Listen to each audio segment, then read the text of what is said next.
ำของทางภาคเหนือ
เด้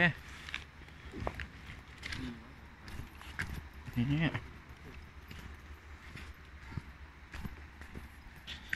ลงมาอาบน้ำของเพื่อจีนเลย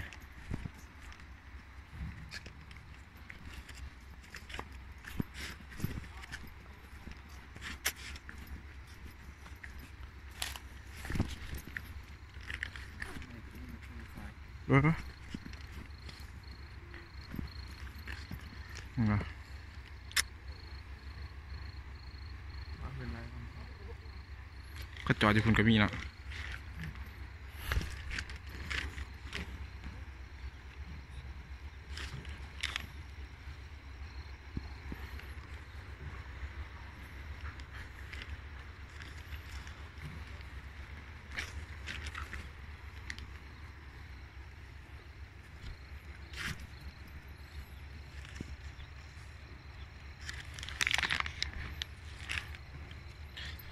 ฝั่งนั้นเป็นฝั่ง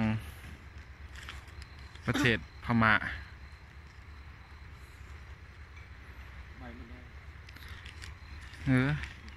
ฮะ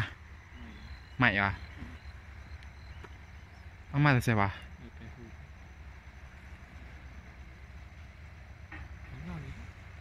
เอาคือว่าบ่ให้ส่งออกเขาเรียกมึงเฮาเลยเมื่อกี้นี่